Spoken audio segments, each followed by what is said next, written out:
Which side of the interest rates are you on? In this video, we are going to get a better understanding of interest rates and how it affects you and I daily. Interest rates affects the decisions you and I make daily with money. Here is why. We are always on one of two sides of the banking system. Either we're on the borrower's side or we are on the lenders/investor side of the money. For entrepreneurs and bankers, interest rates affects the calculations about future profitability. We can also add it affects our buying power as a family. Here's why. When you go to work or retire, our money is affected by our buying power. Let's give an example. Rent being 1,000, food 200, gas 100, utilities 100, insurance 100. This makes it a subtotal of $1,500 that we would have a month in bills.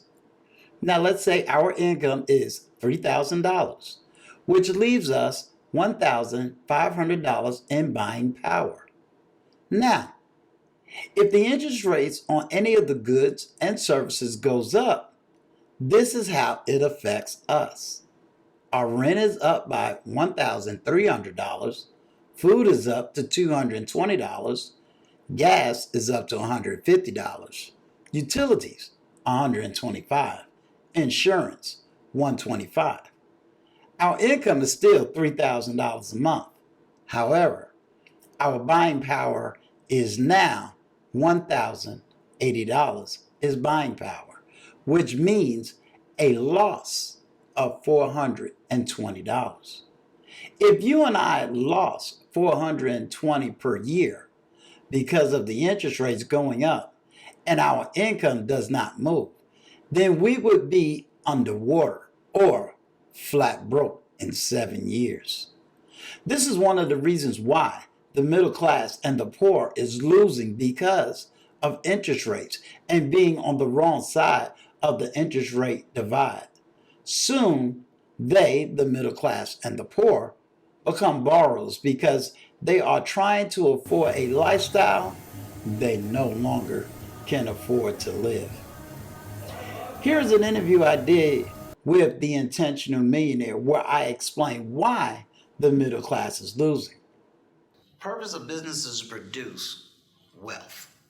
We're not going to talk about profits. We're not going to talk about all that other stuff. It's to produce wealth. So a person goes into business.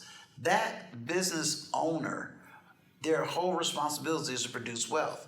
Well, how are they going to produce wealth? They hire employees to do the production. Right. The employees got money. What does the employees do with that money? Well, they want goods and services. So Right. they go out and they spend for goods and services. Now, when we understand the mindset of a business owner versus an employee, that business owner wants to keep all the wealth he has, right? Now, he also has to worry about government. And when I say government, it means governance. Who is going to be responsible for not only the business, but for the people around him? Right. So, to make it in a real simple way, a business owner's responsibility is not only to produce wealth for himself, but to help the social issues that might be outside of that. So, for example, he owns a business, right? He takes care of the wealth as far as his employees, right? Now, there's another group that's not talked about, which is he can only hire but so many people. So now you got this group that doesn't work, not producing wealth, but they still have basic needs. So in order to solve the basic needs, some of the people that are working can either do one of two things. Either A, they can separate themselves and form organizations that can act as a social buffer between the employee and those who are not working. And if they don't do that, then it's on what they call government to do that. Right. Now, in order for government to do that, where are they going to get their money from? Taxes. Good. Right. Right? Do they want to tax the man that owns the business that is allowing people to work? Or do they tax the workers and very little of the business? Well, the logical idea is you want to tax the employees. Why?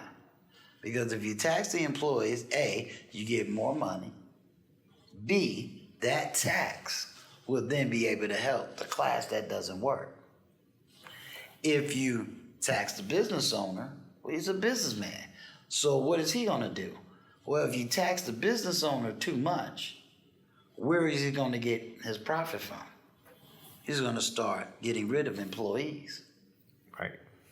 Right? So if he gets rid of employees, because he's not going to give up his money, right? He's going to get rid of employees. So the more employees he get rid of and can still produce the same amount of goods and services with less employees, he's still going to make money.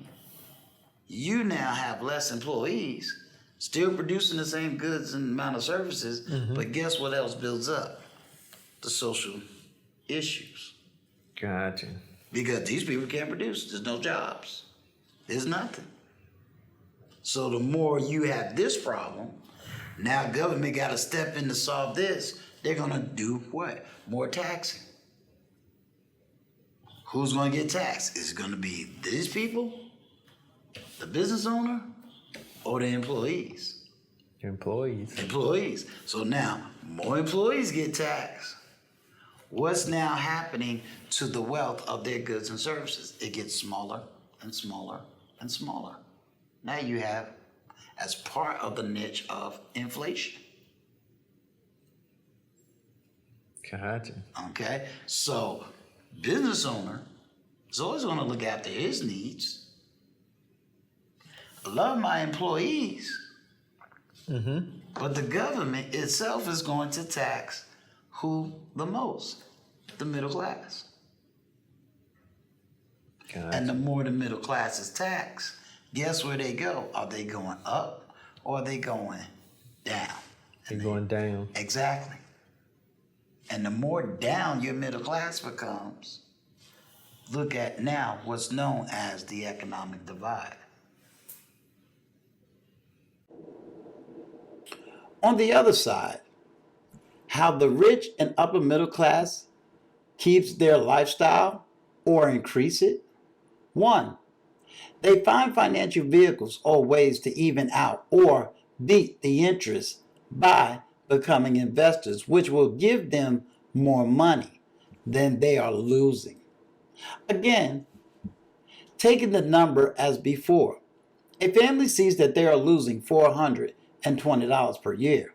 So they find ways to become investors in business, products, or services, which will give them back $420 per year. Plus, yes, the plus is the best way. Here's an example. A family decides to invest in a 401k, which gives them an interest of 10%, while the national interest rate is 8%. This means that they are ahead by 2%. Let's put this in numbers. Family A makes $36,000 a year, yet losing $420. They have the buying power of $35,580. It's a loss.